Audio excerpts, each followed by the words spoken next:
I am going to see if this is working. Yeah, we're live on Facebook. All right. I think we are ready to go.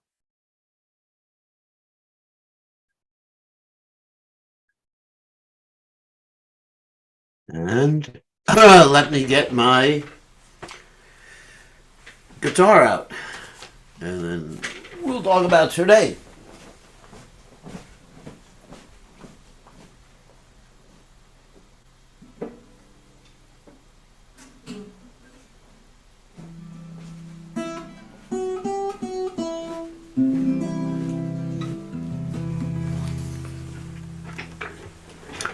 Okay, gang.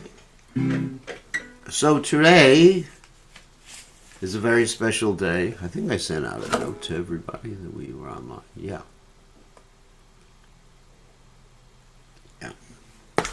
Today is a very special day in the Vaishnav calendar. It is the disappearance day, or days, of Bhaktivinoda Thakur, and also of Gadadhara Pandit Goswami.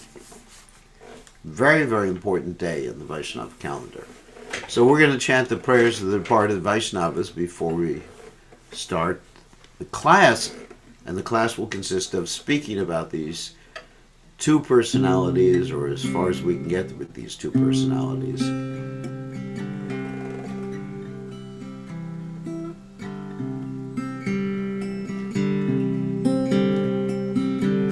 Jayanila Premadana Corona Bracho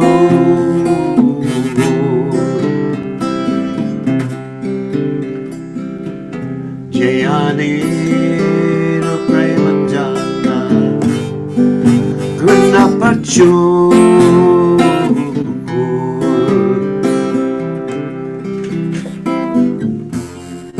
Hey no Bravo Kota Gela Jaya Laku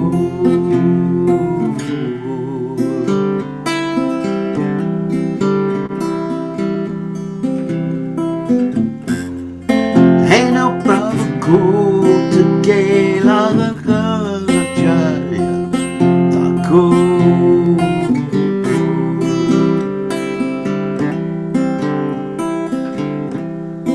Kahamora Sarupa Kakasana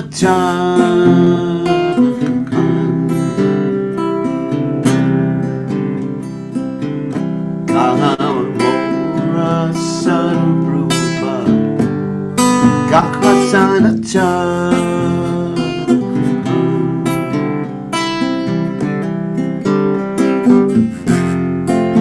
Kalansan Nathan Patita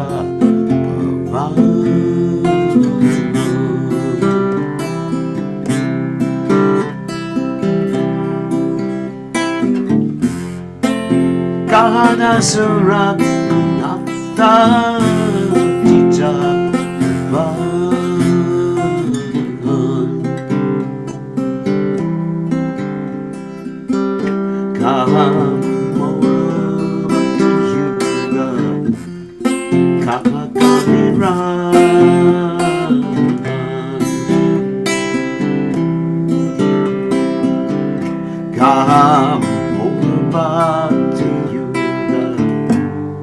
Kahana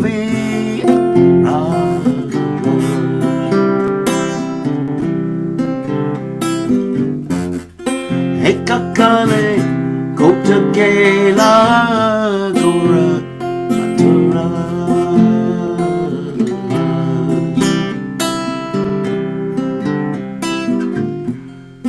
Hekakale Kota Gela Gora Natura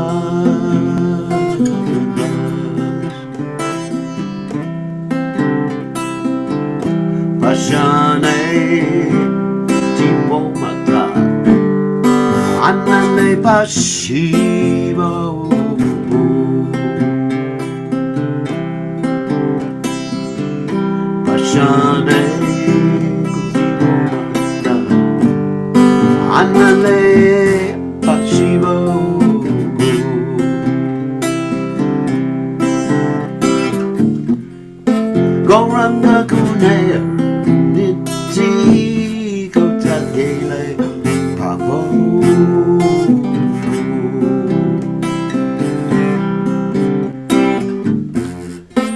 Gauranga Gunera Nene Kutatile Babu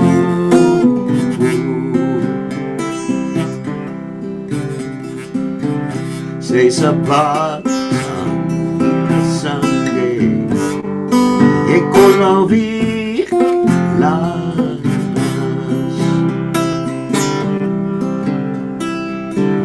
Say Sabah Sunday Ekolovi Las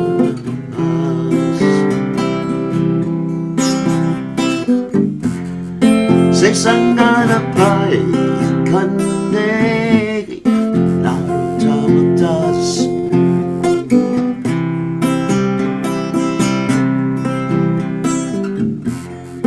Say Sangana Pai Kande Nartamatas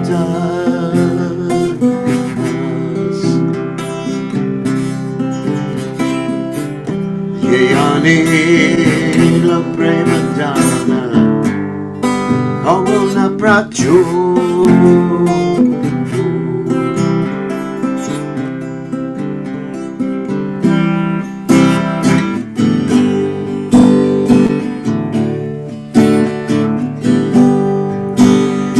Ay Prabhupada Prabhupada Jaya Prabhupada Prabhupada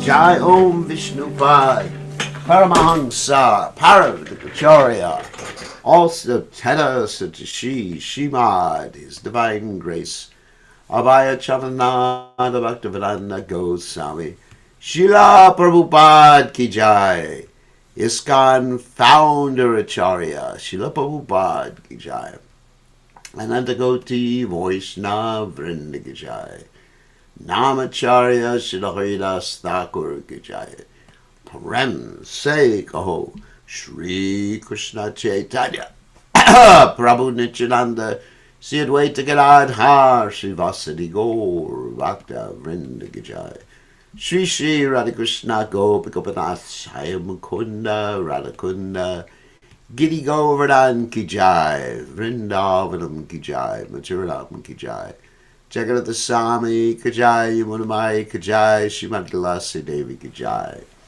Samaveda Bhakta Vrinda Kijai Gaur Premananda Hari Hari Bol. All glory is the assembled devotees, all glory is the assembled devotees, all glory is the assembled devotees, all glory is to Shri Guru and Gauranga. Srila Prabhupada Ki Jai, Nama Om Vishnu Padaya Krishna Prastaya Bhutale Srimati Bhaktivedanta Swami Chinamani.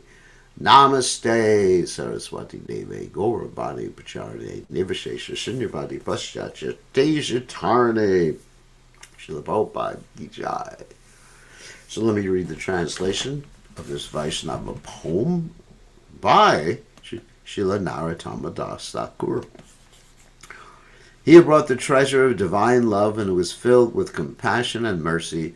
Where is such a personality as Srinivasacharya gone? Where are my Swarup Damodar and Rupa Goswami? Where is Sanatan? Where is Raghunath Das, the Savior of the Fallen? Where are my Raghunath Bhatta and Gopal Bhatta? And where is Krishnadas Kaviraj? Where did Lord Gauranga, the great dancer, suddenly go? I will smash my head against the rock and enter into the fire. Where will I find Lord Gauranga, the reservoir of all wonderful qualities? Being unable to obtain the association of Lord Gauranga, accompanied by all of these devotees, in whose association he performed his pastimes, Narottama Das simply weeps. And, as I mentioned, today is the commemoration of the disappearance day, or days, of these two great personalities, Bhaktivinoda Thakur and Gadadhara Pandit Goswami. So, we're going to speak a little bit about Gadadhara Pandit Goswami before we talk about Bhaktivinoda Thakur, because this morning in our Bhagavatam class, during the time of the Bhagavatam class, we spoke extensively, not as much as I would have liked to speak, but we spoke extensively about Bhaktivinoda Thakur, the great Acharya who is sometimes known as the seventh Goswami. And even though he was married because of his dedication to Lord Chaitanya Mahaprabhu and his renunciation in terms of Yukta Vairagya, especially all of his publications, which we'll mention, hopefully we'll get time for that, and his producing the son, Bhakti Saranta Saraswati Thakur, he actually is a perfect renunciate because he was able to engage everything in Krishna's service. So, but first, as I mentioned, we'll speak about Gadadhara Pandit Goswami. So, Om Ganat Timirandasha, Gadanjana Shlakya, Chaksur Unmiritam Yena, Tasmai Shri Gurave Namaha. So I'm going to put the chat window up in case someone has a heart attack during the class. They can let me know and I can chant for them. So, in case there's a problem. Okay, offer my respectful obeisances under the lotus feet of my spiritual master's divine grace, A.C. Bhaktivedanta Swami Srila Prabhupada, who so kindly opened my eyes with the torchlight of knowledge while I was blinded in the darkness of ignorance. So, Gadadhara Pandit Goswami Ki Jai. So, and we spoke the other day extensively about the Panchatattva, so I'm not going to get into the details of what Panchatattva means. It just means the 5 tattvas, or people who are, people, personalities, let's say, who are members of different categories. Not 5 different categories in the Panchatattva, there's 3 different categories: Vishnu Tattva, Jiva Tattva, and Shakti Tattva. So the Shakti Tattva is headed up by Srimati Radharani. Srimati Radharani is called the Adi Shakti, or the original Shakti of the Lord. And all the other potencies of the Lord expand from her, Chit Shakti, etc. So, whenever the Lord appears, he appears with all of his associates and energies. So, his Shakti Tattva, who is actually Radharani, the internal potency of the Lord, the pleasure potency of the Lord, Ladini Shakti, appeared with Chaitanya Mahaprabhu as Gadadhara Pandit Goswami. Okay. And so, what was Gadadhara Pandit's role in Lord Chaitanya's pastimes? So first we'll talk a little bit about his biography, and we'll intersperse that with discussions about his interaction with Lord Chaitanya Mahaprabhu. Okay, once upon a time in 1486, Gadadhara Pandit Goswami appeared in this world. We don't say born, appeared in this world. And of course he was from a Brahmin family. It means a very high-class family, Narendra Brahmin family. And he was 1 year younger than Sri Chaitanya Mahaprabhu. But he did become the childhood friend of Sri Chaitanya Mahaprabhu. And as the childhood friend of Sri Chaitanya Mahaprabhu, they had many, many different interactions. Of course, one interaction was that when they were studying in school, Lord Chaitanya Mahaprabhu would disturb Gadadhara with whimsical questions, what's called sophistry, word jugglery. Gadadhara Pandit didn't like it at all. And Gadadhara, he wanted to be with Lord Chaitanya, and he didn't want to be with Lord Chaitanya simultaneously, because Lord Chaitanya Mahaprabhu was just juggling words. And eventually, at one particular point, Lord Chaitanya Mahaprabhu said to Gadadhara Pandit that, "Don't worry, dear Gadadhara, soon I shall be such a great Vaishnava that even Lord Shiva and Lord Brahma will come and bow down to me and worship me." And so, oh my God, he really thought that Lord Chaitanya Mahaprabhu, who was Nimai Pandit at that time, was extremely proud. So he sometimes, it was like a bittersweet taste of the relationship. But this was Lord Chaitanya Mahaprabhu teasing Gadadhara Pandit Goswami, who in his ontological condition is actually Srimati Radharani. So Krishna likes to tease his devotees. And actually, interestingly enough, Lord Chaitanya Mahaprabhu is Krishna, but he's in the mood of Srimati Radharani. Of course, Srimati Radharani's mood, just a little bit more about bhav, or the mood, or the emotions. Srimati Radharani's mood is one of, let's say, argumentation in relationship with Krishna. She would argue. It's called a left-handed bhav. And some certain girlfriends or wives of Lord Krishna are right-handed, which means they were submissive. But Srimati Radharani was definitely unsubmissive, and that pleases Krishna more than the submissive wives or submissive girlfriends could please him. So you may ask, so wasn't Gadadhara Pandit Goswami in a submissive mood in relationship to Lord Chaitanya, who was Krishna? Of course, Krishna in the mood of Radharani. But he wasn't. He was in a submissive mood. Why was he in an unsubmissive mood? That was the question, of course, which is his natural mood, or Radharani's natural mood. The reason is that was Lord Chaitanya Mahaprabhu's pastime to be in Srimati Radharani's mood, the left-handed gopi mood, the unsubmissive mood, the argumentation mood.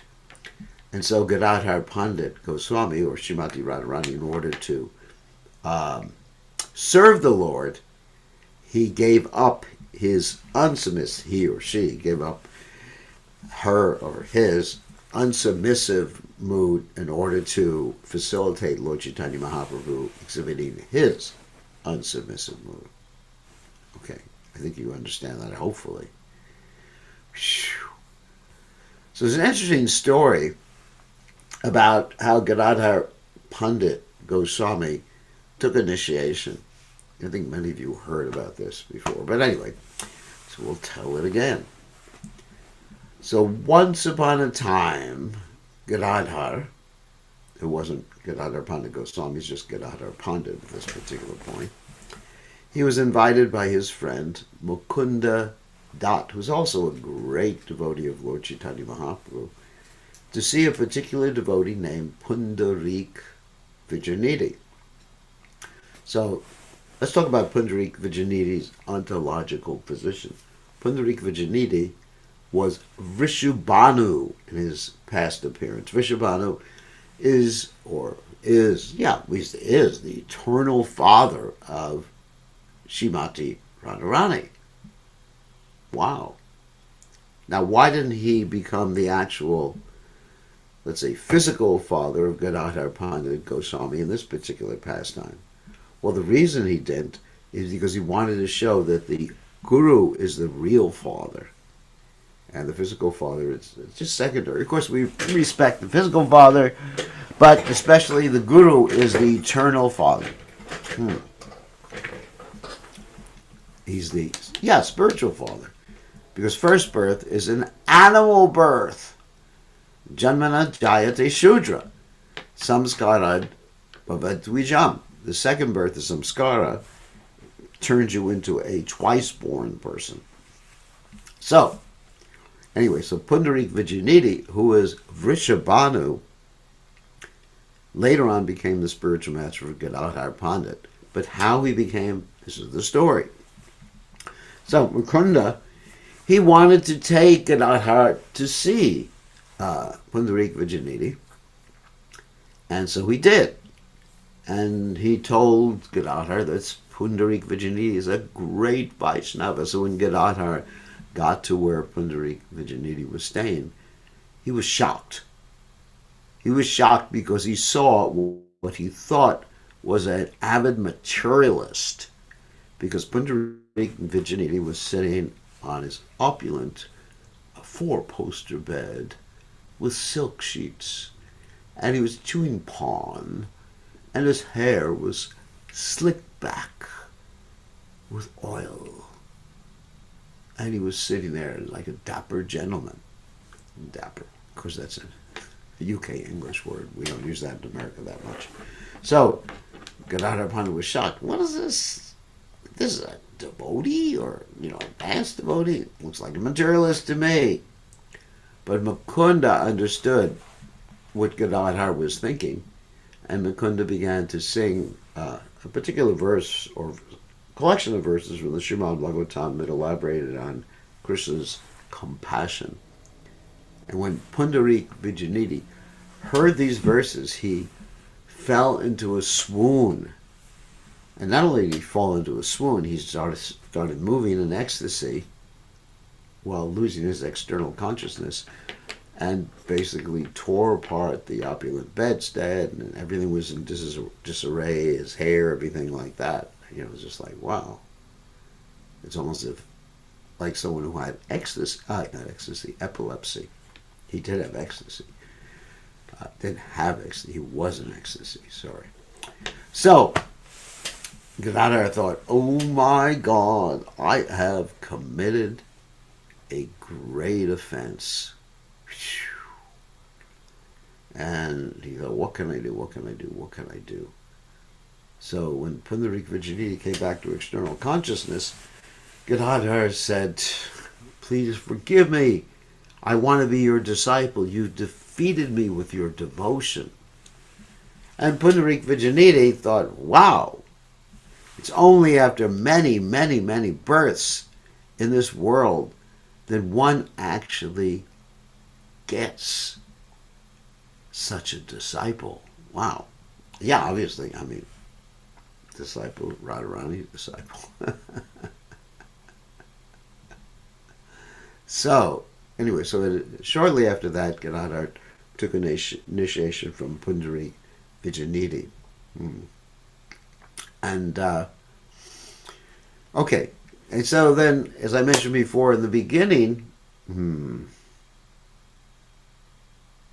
Lord Chaitanya Mahaprabhu did not manifest his devotional symptoms, but when he came back and after he manifested his devotional symptoms, he embraced Gadadhara, and he said to Gadadhara one day, where is Shyamachandra? Where is Krishna? And Lord Chaitanya was just like, began to cry in ecstasy, and Gadadhara Pandit Goswami, Gadadhara Pandit at that time, said, Lord Chaitanya, or Nimai, Krishna is in your heart. And upon hearing this, Lord Chaitanya took his hands and started tearing at his chest. And so, Gadadhara grabbed his hands and stopped him from doing that. And Sachimata really, really appreciated that quite a bit. So after Lord Chaitanya, actually another point is, Gadadhara Pandit hosted Ishwara Puri, who later on became the spiritual master. I'm going back a little bit, became the spiritual master of Lord Chaitanya Mahaprabhu. So, anyway, later, Lord Chaitanya Mahaprabhu decided to go to Jagannath Puri, to stay there, on his mother's instruction. So he went to Jagannath Puri, and Gadadhara Pandit naturally followed Lord Chaitanya Mahaprabhu to Jagannath Puri. And in Jagannath Puri, Gadadhara Pandit Goswami took what's called the order of Kshetra Sannyas. Now, that's a different type of sannyas. It's a type of sannyas by which one can even remain married and serve Krishna wholeheartedly with one's family, with one's wife, etc., like that. So, but Gadadhara Pandit Goswami was not married. So that's why he's called Gadadhara Pandit Goswami. So he took this vow of Kshetra Sannyas, and specifically to serve the deities there known as the Tota Gopinath deities. And so for the rest of his manifest pastimes, he was serving the deity of Tota Gopinath. And this interesting story, which probably you all know, that Tota Gopinath was a very tall deity, very, very big deity. Anyone who's been to Jagannath Puri has visited the Tota Gopinath temple. So when Gadadhara Pandit Goswami got older, he was unable to reach to the top of the deity to address the deity. And so he was thinking, I have to renounce this deity worship. I can't properly take care of the deities. And so what happened is the next morning, curtains were open and Krishna was sitting down by the great devotion of Gadadhara Pandit Goswami, because we know that Radharani is able to control Krishna by her devotion. So for some time, Gadadhara Pandit Goswami remained for the rest of his manifest pastimes in Jagannath Puri. One time, he almost left Jagannath Puri, and that was the time when Lord Chaitanya Mahaprabhu went to Vrindavan. He was on his way to Vrindavan. So Gadadhara Pandit Goswami, not being able to bear the separation from Lord Chaitanya, started to follow him. And Lord Chaitanya Mahaprabhu forbade him, said, go back. You have your vow of Kshetra Sannyas. And what did Gadadhara Pandit say? He said, let my vow of Kshetra Sannyas go to Hell. Now, for those of you who are not taking vows so seriously, which probably is the majority of all of you, and of course some of you do take your vows seriously, but I know people who do not take their vows seriously. So for those of you who take those vows seriously, breaking the vow is basically comparable to death. It's very serious. It's like, let me give you the example of Arjuna. Okay, everybody has heard of Arjuna. Arjuna, one day, he took a vow to kill Jayadratha. And he said, if this vow is not fulfilled, or if the purpose of this vow is not fulfilled, then I am going to commit suicide. So what happened is, it appeared that it wasn't fulfilled the next day because the sun started to set. Actually, the sun setting, or apparent setting, was Krishna's trick. The sun had actually set. And so he got ready to immolate himself. Another instance with Arjuna is that when he was renouncing the kingdom at the end, when all the Pandavas were renouncing the kingdom and they were marching to the north, he passed away. And Yudhisthira was asked, why did he pass away? And the answer was because he took a vow to kill an enemy or to attack an enemy or defeat an enemy in one day, and he wasn't able to do it. But just because that vow, and then we have Grandfather Bhishma's vows. So many examples of vows and promises and things like that. So they have to be taken very seriously. So getting back to Gadadhara Pandit Goswami, Gadadhara Pandit Goswami had vowed to serve the deities and never leave Jagannath Puri. So he was getting ready to violate that vow, and Lord Chaitanya said, go back. And Gadadhara Pandit Goswami said, as I said before, let my vow of Kshetra Sannyas go to hell. And Lord Chaitanya protected his vow, but sent him back. So you must go back. And so Gadadhara Pandit remained in Jagannath Puri even when Lord Chaitanya Mahaprabhu left, and feeling separation from Lord Chaitanya Mahaprabhu. So eventually, of course, Lord Chaitanya Mahaprabhu came back, and Gadadhara was very, very happy that he came back. So many other stories about Gadadhara, one or two other stories. The Gadadhara Pandit Goswami gave shelter and initiation eventually to Balabhabata. At one particular point, Balabhabata had displeased, who later on became known as Balabhacharya, the head of the Pushtibarg Sampradaya, that Balabhacharya displeased Lord Chaitanya Mahaprabhu by criticizing the commentary of Sridhar Maharaj, that is, Sridhar Swami, of course, who is the original commentator on the Bhagavatam in the modern day and age. So Lord Chaitanya called Balabhabata a prostitute. But Gadadhara Pandit Goswami, being very soft-hearted, was always hanging out. I don't want to use the word hanging out, but he's always associating with Balabhabata. And Lord Chaitanya Mahaprabhu got really upset with him, and for some time Lord Chaitanya didn't communicate much with him, nor did many of Lord Chaitanya Mahaprabhu's followers. But Gadadhara never reproached Sri Chaitanya Mahaprabhu. And Lord Chaitanya Mahaprabhu later on asked them, when they sort of made up, lovers' quarrel, he said, "Why did you reproach me?" And then Gadadhara Pandit manifested or spoke about his submissive attitude towards Lord Chaitanya Mahaprabhu. He said, "Actually, I knew you weren't angry at me." That's one thing Gadadhara Pandit said. "But I know that your followers were probably angry with me." So in this way, he didn't reproach Lord Chaitanya Mahaprabhu or chastise Lord Chaitanya. That's Radharani would have done with Krishna. Shows a submissive mood. Amazing story. So eventually, Lord Chaitanya left this world and he entered into the Tota Gopinath deity. And to this day, if you give a little donation to the Pujari will show you where Lord Chaitanya Mahaprabhu entered into the deity, around the thigh of the deity, the Tota Gopinath deity.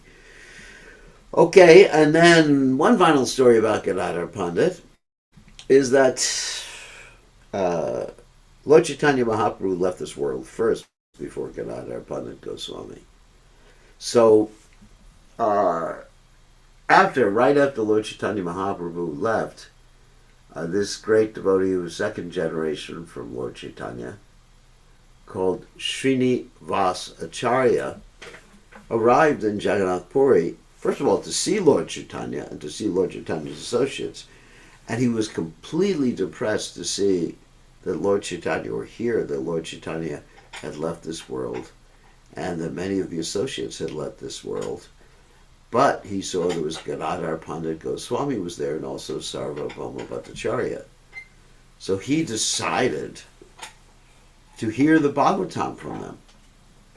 And so he went to them and said, "Can I hear the Bhagavatam?" And so they pulled out the copy that they had. And the copy that they had was illegible because it was smeared with the tears from Chaitanya Mahaprabhu. As Chaitanya Mahaprabhu was reading or hearing the Bhagavatam, the tears would spurt out from his eyes and they would smear the ink on the palm leaves of the Bhagavatam. So Srinivasa Acharya was unable to do that, so he left to get another copy of the Bhagavatam so he could hear the Bhagavatam from Gadadhara Pandit Goswami and from Swarup Damodar Goswami. And by the time he got back with the Bhagavatam, both these devotees had passed away, and Gadadhara Pandit Goswami passed away by entering into this deity of Tota Gopinath, which is where he was, the deity he was taking care of. The same deity that Lord Chaitanya Mahaprabhu had entered into at the final time of his pastimes. So I think that's all the stories that I have right now about Gadadhara Pandit Goswami, whose disappearance day is commemorated today. Okay? Very, very important. So now we'll get to Srila Bhaktivinoda Thakur, this great acharya, who composed many, many, many literatures. This morning in class we were going through the list. I wasn't reading the list, but I was sort of demonstrating the list to everybody of the books that he had composed. And actually I could show you online. Let me pull this up. Okay. We will pull this up. Okay.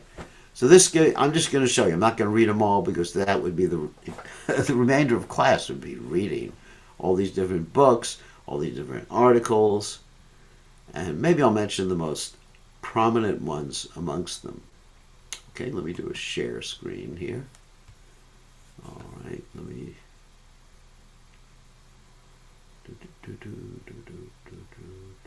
Okay, share screen.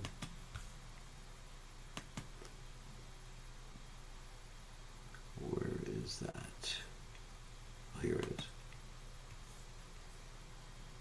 is. Share. Okay, so these are the books or writings of Bhaktivinoda Thakur with the time sequence here. You get an idea. Whew, oh my God. because his first work was the Poriad. No, actually it says his first work was Harikatha. And so one of the first preaching works was called the Bhagavad, its philosophy, its ethics, and its theology. And it's quite an interesting book to read. He wrote articles about Thakur Haridas, the temples of Jagannath Puri, beautiful songs like Shadagrahi, Vaishnava. You see it, like even about things like the marriage system of Bengal, Krishna Samhita, famous book. Kalyana Kalpataru, very, very famous. Prema Pradipa, very, very famous book. Manak Shiksha, commentary and translation. Shri Krishna Vijaya, Amnaya Sutram, Siddhanta Darpanam, Navadvipta Mahatma, very famous. Godruma Kalpatari, very famous. I missed some here. Yeah. I'm skipping over.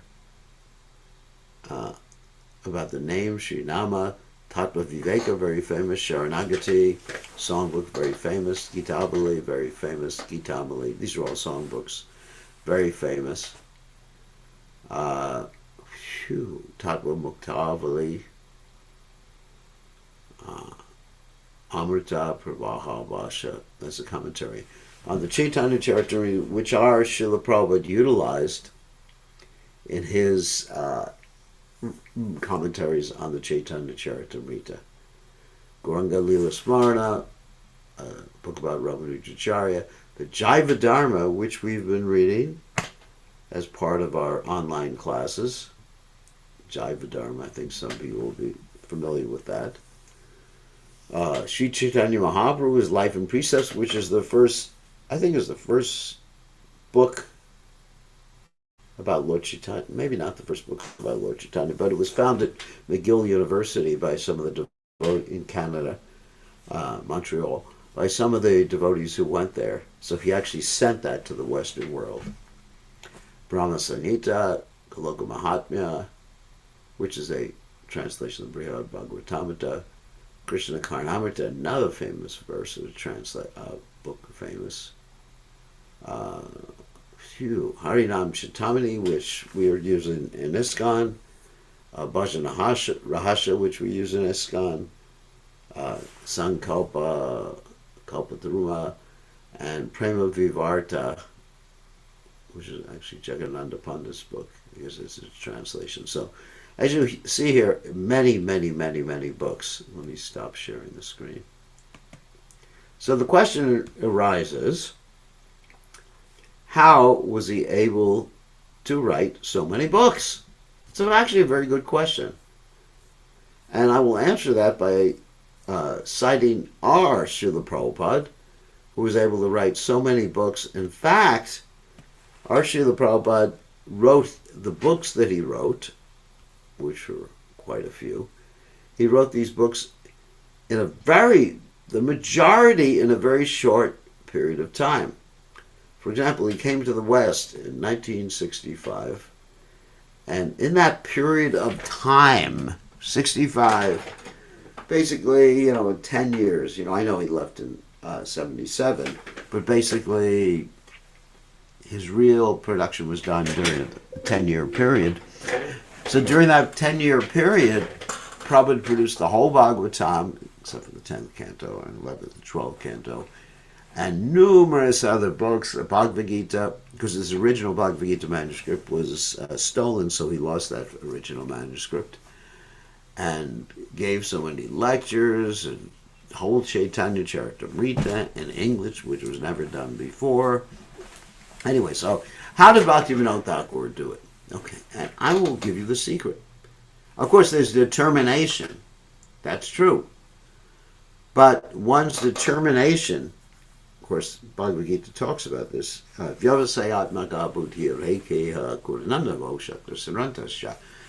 those who are actually successful in Krishna consciousness, they're one-pointed, and this means they utilize time Vaishnava quality is not to waste a moment, because they understand the time belongs to Krishna. Krishna says, Kalawasmi. So he had an amazing schedule. Bhaktivinoda Thakur had an amazing schedule, as our Srila Prabhupada did. Our Srila Prabhupada would rise like at 1 o'clock in the morning, and he would translate and chant japa and everything like that. And most of his translation was done while the rest of us were sleeping. That's right. What is nighttime for the self-realized sage is daytime for the rascals, and vice versa. So, here's Bhaktivinoda Thakur's schedule. So he would take rest by 8, between 7:30 and 8. And he would wake up 2 hours later at 10 o'clock. And he didn't have electricity, he didn't have a mobile phone, he didn't have a typewriter. Everything was written out by hand.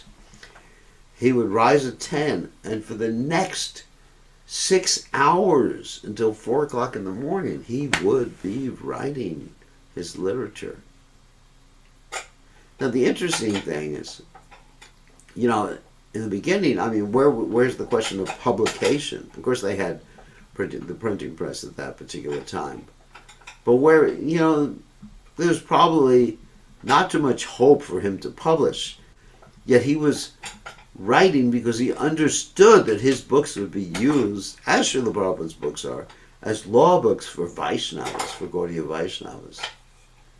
So he would rise at 10 and stay up till 4, and then he took a power nap from 4 to 4:30.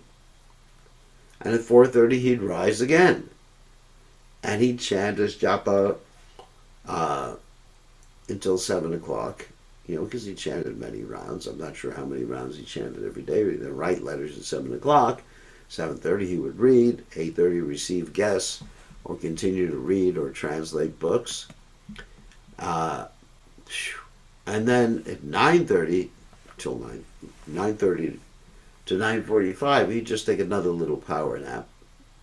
At 9:45, he'd take his morning bath, his breakfast, go to court. And he actually wore Western British clothes to court. A coat and pants, standard court stuff. Very, very strong in court. And at 10 o'clock, the court would begin. He was a magistrate. So he showed us the principle of Yukta Vairagya, which I mentioned before, how to use everything in Krishna's service. Then he in the half day of the court, he would finish a full day's work of other justices, and then he'd go back home at 1 o'clock and take another bath, and then he would return to his office. And then at 5 o'clock in the evening, after working the whole day, he would translate books from Sanskrit to Bengali, and then take his bath, and take a little prasadam. Prasadam was very simple, just some chapatis, a little bit of milk. And the way he was able to be punctual like that is he always consulted his watch. Always looked at what time it was. Very, very humble devotee, even though he was so erudite and spoke so many languages like Bengali, Sanskrit, English, Urdu, Latin, Persian, Orient. He just didn't accept any sort of praise or prestige or anything like that. Very, very, very, very strict. Very, very strict. The interesting thing is, he was married, even though he's called the seventh Goswami. He was married, and as I mentioned before, he engaged everything in Krishna's service as a practical renunciate, like a grahasta sannyasi. It was really interesting. And that's how Prabhupada expected our devotees to be, that even if someone was married, even if someone had kids, they would actually engage their children, engage their family in Krishna's service. And of course, Bhaktivinoda Thakur engaged his children in Krishna's service, particularly engaged Srila Bhaktisiddhanta Saraswati Thakur, who was previously known as Bimal Prasad. Now, one interesting thing is he took Pancharatrika, initiation from one guru, but actually accepted another spiritual master as his main guru. So the one he took initiation from was called Vipini Vihari Goswami, and the guru he took instructions from was Jagannath Das Babaji Maharaj. Because Vipini Vihari Goswami, and this is not to criticize him because he came in the line of Janavamata, Vipini Vihari Goswami actually was inclined towards ritualistic Brahmanism. In other words, you have to be born in a certain family to be a Brahmin. And so this really went against what Bhaktivinoda Thakur was teaching, and especially against what Srila Bhaktisiddhanta Saraswati Thakur, his son, had understood. In fact, there's stories that Bhaktisiddhanta Saraswati Thakur would not actually offer obeisances to his father's guru, because he considered his father's guru to have some materialistic tendency. Wow. Even, Bhaktivinoda Thakur was asked one time by Vipini Vihari Goswami, why doesn't your son offer obeisances to me? And Bhaktivinoda Thakur said he has taken a vow not to come close to a sahaja. So ultimately, Bhaktivinoda Thakur took shelter at the lotus feet of Jagannath Das Babaji, who was a Siddha Purusha, a perfect person. And he served him, and Jagannath Das Babaji Maharaj corroborated the finding that Bhaktivinoda Thakur made of Lord Chaitanya Mahaprabhu's appearance place, which is called the Yoga Pith. Bhaktivinoda Thakur found the Yoga Pith, Lord Chaitanya's appearance place, through realization and research, R&R. Realization, what was that realization? Well, the realization was that he was in the Dhamshala in Navadvip, across the river from where our Sridham Mayapur is, and he saw a bright light and some effulgence coming from a particular spot, and he was thinking, maybe that's the appearance place of Lord Chaitanya Mahaprabhu. So he did a lot of research, consulted old maps and old books, and he saw that that was actually the place of Lord Chaitanya's appearance, and it had been covered by the Ganges, as the Ganges kept wandering back and forth, like Chanakapanja says, don't trust rivers that run. So it had been covered by the Ganges for many years and recently become uncovered. So Bhaktivinoda Thakur went to that place and he discovered there was a mound of Tulsi trees there. And the people who lived there, although it was a Muslim village, corroborated this was known as the appearance place of Lord Chaitanya Mahaprabhu. Now that was later corroborated by Bhaktivinoda Thakur's Shiksha Guru, Jagannath Das Babaji Maharaj, who arrived there to see if it was actually the place. And he arrived there being carried in a basket because he was 125 years old. Usually you can't walk too well at 125. He was carried in a basket by his servant Bihari. I still remember that. And so, wow. And so Jagannath Das Babaji Maharaj jumped out of the basket, and it's described that normally he couldn't even walk. And he started dancing and his body became elongated. Just very, very long. And so that corroborated that it was the actual place of Lord Chaitanya Mahaprabhu's appearance. Also, there's another story. I have so many stories I could tell. Oh my God. Vishikashena, who was a bogus yogi. We told that story this morning, but we can tell it again because it's one of the most famous stories. Vishikashena was a bogus yogi who claimed that he was God, Vishnu, whatever, and he was having relationships, which he called Rasa Leela, with many of the girls from neighboring villages. He was living quite close to Cuttack in Orissa. And so he claimed he was having relationships. He was claiming he was doing his Rasa Leela. So because he had so many mystic powers, people would send their daughters and wives to dance with him. Imagine that, how crazy people can get.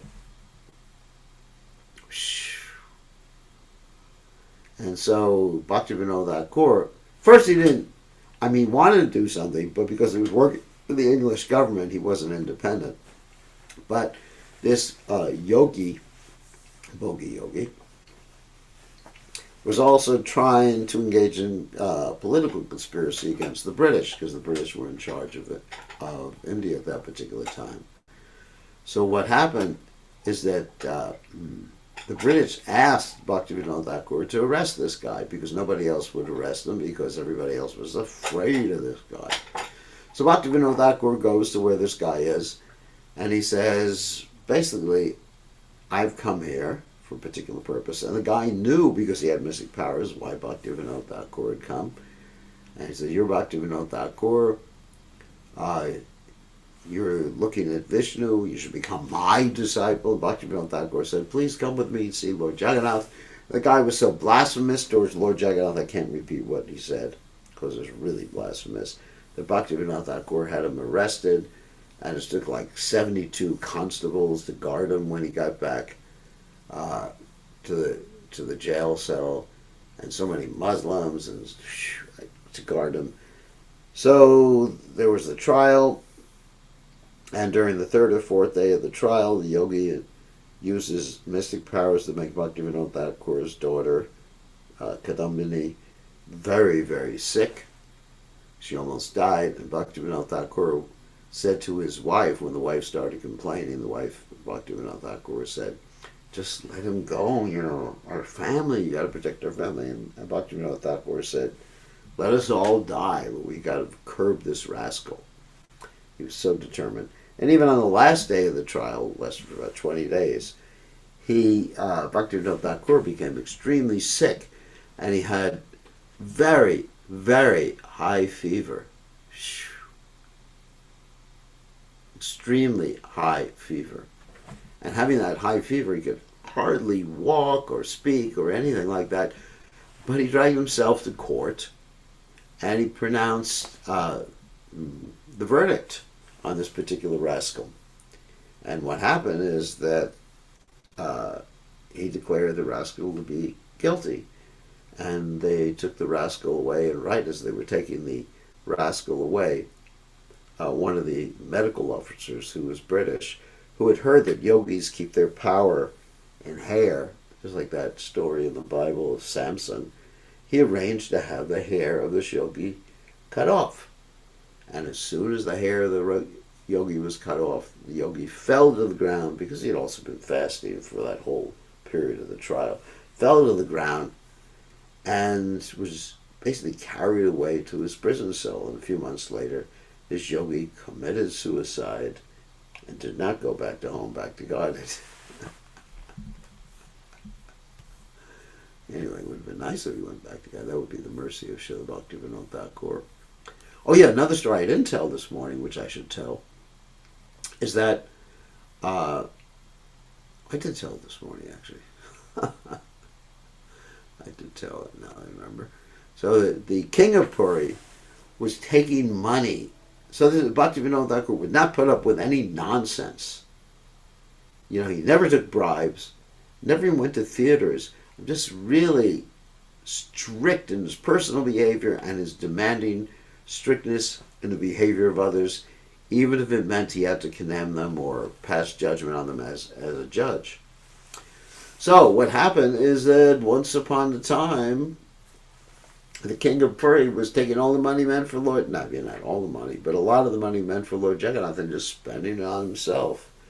So Bhaktivinoda Thakur discovered that, passed judgment on the king. The king had to supply bhoga to the Lord 50 some odd times a day, and the king's treasury was becoming depleted, so the king decided to kill Bhaktivinoda Thakur, not by calling his soldiers or anything like that, but by performing a sacrifice, yajna, for 30 days. So they began to perform this sacrifice to kill Bhaktivinoda Thakur, and at the end of the 30 days, instead of Bhaktivinoda Thakur dying, the king's own son died. So you can't really curse a devotee and get away from it. So, as far as the final pastimes, we told that story before this morning. As far as the final pastimes, that Bhaktivinoda Thakur left government service in 1891, and after that, he made his base at Godruma Dwipa, which is right across the Saraswati River from Maharshi Mayapur, and he would go around preaching about Krishna consciousness, and actually he collected money to build the temple of the Yoga Pith. And humbly, even though he was in such a high position previously, we go humbly door to door, just begging some money to build a temple to Lord Chaitanya Mahaprabhu at Lord Chaitanya Mahaprabhu's appearance place. Complete devotion, complete humility, complete purity, complete determination. So he also had visited Vrindavan and spent some time in Vrindavan. And his final pastimes consisted of declaring himself to be disabled or not, completely disabled. Then he acted like he couldn't do anything or couldn't speak, so he could just remain in his bhajan kutir and just absorb himself in nirjana bhajan. What does nirjana bhajan means? To doing bhajan without anyone else there. So that's Bhaktivinoda Thakur, and he's the first person in our sampradaya to preach in the Western world by the sending of this Lord Chaitanya, his life and precepts, to McGill University in Canada. So, what can I say?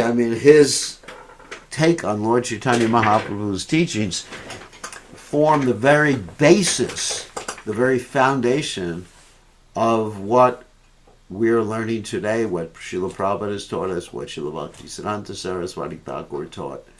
He's the foundational acharya in one sense. Of course, Rupa Goswami is also our foundational acharya, but as far as in the modern day and world, I would take Bhaktivinoda Thakur as our foundational acharya, who taught us how to engage everything in Krishna's service, taught us about humility, strictness, and determination. So with that in mind, it's time to end class, and we can take one question from whoever wants to ask a quick question. Let me allow you to unmute yourselves. Hold on a second. Or type in the chat window, which I have open right now. So anyone have any questions, you can unmute yourself. About Bhaktivinoda Thakur, about Gadadhara Pandit Goswami, any of these particular individuals. And Prabhupada wanted us to read his books first and become erudite and knowledgeable about his books.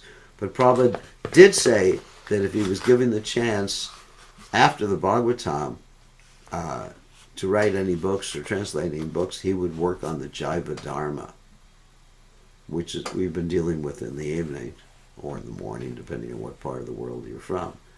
So Prabhupada very much stressed this book, Jaiva Dharma, as a very foundational text as to Sambandha. Sambandha means, understanding the different ontological factors. That's a big word for all of you. Understanding the different tattvas, that is Vishnu tattva, Jiva tattva, and the Shakti tattva, the three basic tattvas. Understanding their relationships with each other. And then Jaiva Dharma deals with Abhideya, what to do about that, how to cultivate your relationship with Krishna, how to advance in Krishna consciousness. And it also deals with Prayojana, what is the goal of Krishna consciousness. So it's a wonderful literature, and which all of you are aware of, because I assume that most of you have been watching my classes, that's written in a story form. There's some dialogues there. It gets very deep into philosophy in certain places. But I would encourage you all, after you understood the Bhagavad Gita, after you understood the Bhagavatam, after you understood the Chaitanya Charitamrita, to peruse some of the books of Bhaktivinoda Thakur. So with that in mind, it's already late. Thank you very much. And tomorrow we're probably going to be, tomorrow is here, well, we're celebrating here is the Gundicha Marjana, and the next day after that is Rath Yatra Day.